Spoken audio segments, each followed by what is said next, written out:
not gonna lie, this episode was a little bit weird. You know, some things were said in this episode that left me thinking like, wait, what? What did you just say? Is that really true? Really? So Bergamo starts off by talking to the other verses and saying like, you know, Goku's an evil guy. Basically, you know, just framing him as a villain, which I'm not so sure that I disagree with him. But there's something very interesting because he says like, hey, Zeno, if I beat this guy up, if I win this match, please just give up and just don't destroy any of the other verses if I win this match. Zeno-sama, both of them say, well, yeah, I guess, yeah, okay, show us what you can do.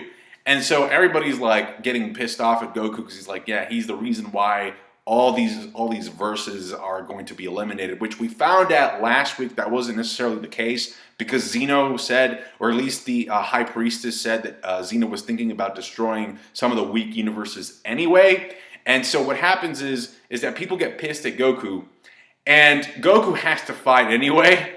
And so I thought it was interesting because he was like really excited about fighting, which meant, all right, if nothing changed after that Goku was going to try to win, and he would still be fighting for the restriction, for the rule of the other universes to be in place, which is kind of shitty on Goku's part, but that didn't happen. What happened was that the Grand Priest said, Goku, if you hold back, like, we're going to get pissed. Don't do that. We're going to eliminate universes if you hold back. So that statement kind of worked to make Goku seem like less of a dick for wanting to fight Bergamo and wanting to win the fight.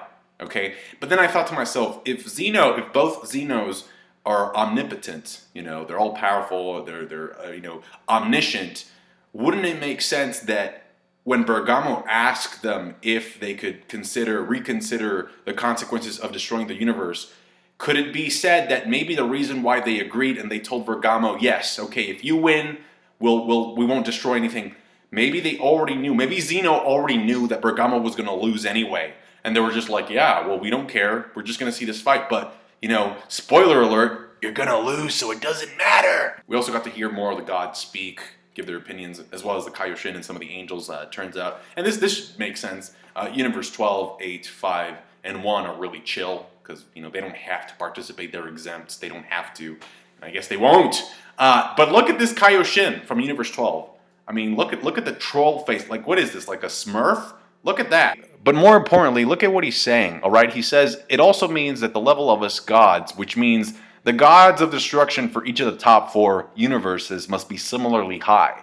So, and I don't know if this is true. I don't know if this was just like a cocky comment that he made. But if that's true, then that really means that Beerus is the second weakest god of destruction, and that Sidra from Universe 9 is the weakest god of destruction. I didn't know that you could also rank gods of destruction. I just thought most of them were equal, but I don't know. After this statement, I guess you would rank them differently. So who do you think is the most powerful god of destruction out of the top 4? I happen to think it's the Fox, but those are just basically my Naruto tendencies showing. But anyway, let's get into the fight. So initially, Goku and Bergamo are just scouting each other throughout the arena. A lot of blocking going on, back and forth. And then, you know, I did notice that Goku doesn't really land a significant enough of a hit up until the point where Bergamo just decides to be wide open for him and say, come at me. I'm going to show you what my ability is. So Goku punches him in the abdomen, and that's when he begins to grow.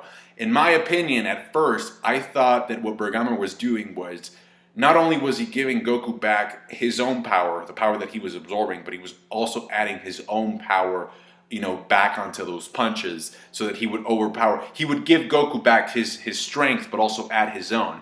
Like, little did I know, by the end of this episode, Goku pretty much, you know, completely disproves that theory of mine because he says, you were only using my strength in this match, right? Next time I fight you, you better use your own strength. Which, it's like, why weren't you doing that in the first place, Bergamo? Were you that cocky? Did you really think that you could overpower Goku just by absorbing and giving it? I don't know. It sounds like Bergamo throughout this entire match was just a mirror. He was mainly reflecting, and then he was doing a little bit of his own stuff here and there, but he wasn't going all out. At least that's the impression that I got from what Goku was saying.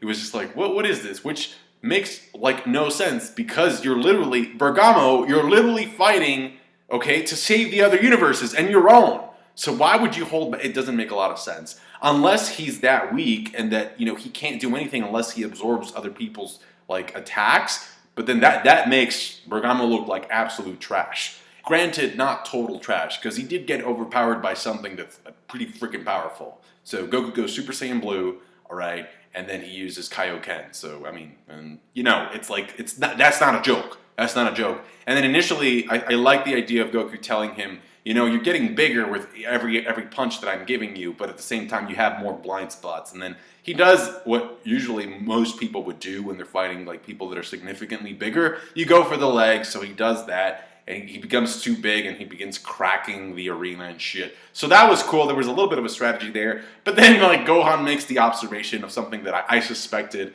that Goku is digging around because he gets, again, his addiction kicks in. And so he was deliberately trying to make Bergamo more powerful with each blow, because Goku gets off on fighting strong people. Normally, if you were in a situation fighting this type of opponent, what would you do? Well, logic would state that you would basically try and deal enough damage from early on. Like you would go all out from the get-go so that your power is strong enough to KO your opponent, so they don't even have enough time to absorb your shit, all right? Because if they start absorbing your stuff, that's a problem.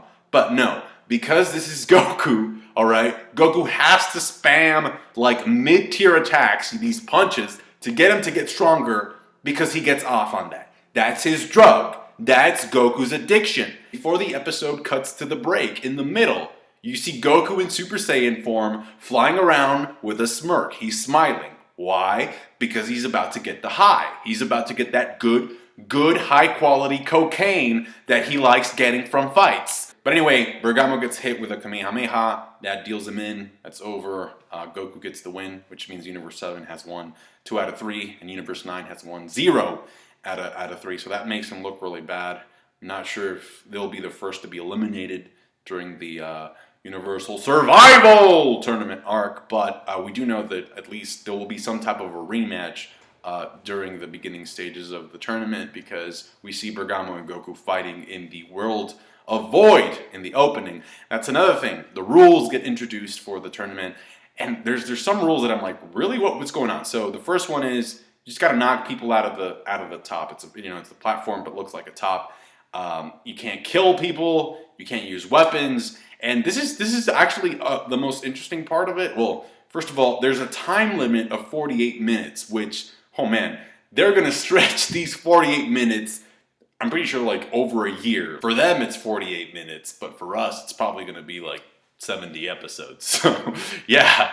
But anyway, one thing that I did notice, well, they say, okay, no killing is allowed. If they get knocked out in the platform, you have to throw them over the edge. And also, like I said, no weapons, no killing, and flight gets nullified in the World of Void, which that's the thing that I found kind of weird, because it's like, really? You won't be able to fly? At first I thought, okay, so they won't be able to fly, and I think the reason for that is because the platform is going to spin, and that's going to try and knock out a lot of the fodder, to clear the way for the top tiers. But then I thought, wait, if they can't fly, why the hell are they flying in the opening on the platform? We see Goku and Vegeta flying around throughout the entire opening. So what's going on there? The only thing I could come up with is that the nullification of flying kind of goes away near the end of the 48 minutes. So the people that stay on the platform the longest are the people that get to fly around. And that's something else that I want to mention. The opening literally starts with a shot of Goku and the bald guy from the Troopers fighting each other, on the platform, but there's nobody else there. So did the opening just spoil the ending of the tournament? Because you see Vegeta fighting that Teletubby woman, right? And you see an explosion in the background, and it's like, okay, and now it's just like Goku and the bald guy going at it. What's going on there? What I hope is that I'm just overanalyzing the opening, and all of my assumptions will be erroneous by the end, because the anime will do something completely different. I just really want to be surprised. So please, anime, prove me wrong. Please, just do it. Anyway, Toppo shows up. In the preview, we see him with that red aura. He's shooting shots at Goku, because according to Toppo, he thinks that Goku is evil, or at least he wants to find out if he has evil intent. So they're going to fight, and I'm guessing what's going to happen, because the next episode is called Never Forgive Son Goku, all right? I'm pretty sure that what's going to happen is he's going to find out something about Goku that he doesn't really like. He's going to report it to the bald guy that we see in the opening, and that's going to be the motivator for them to duke it out in the Universal Survival Tournament. So shout out to Toppo. I have to say that, you know, out of the 3 fights that we've had, I actually enjoyed Goku's fight the least. I definitely liked Buu's fight and Gohan's fight more than the Bergamo fight, because usually you would save the best for last, right? But then again, these are preliminary matches, so, you know, I'm willing to let it go. It's fine, not a big deal. But thankfully, Toppo showed up, and we're getting another fight, round 2. So what do you think is going to happen? Do you think Goku's going to take the win? Do you think he's going to take the L? Do you think it's going to be a tie, like Gohan versus Lavenda? What do you think is going to happen? Do you think Goku's going to be put in his place, or do you think, like, you know, Toppo is going to get overpowered, just like Bergamo? Let me know. But hey, at least we'll find a little bit more about Universe 11 next week. So thank you for watching. Like the video if you did. I really appreciate that. Subscribe. You know, I do these reviews every Saturday night. Comment down below what your thoughts. Thank you, guys. Catch you later.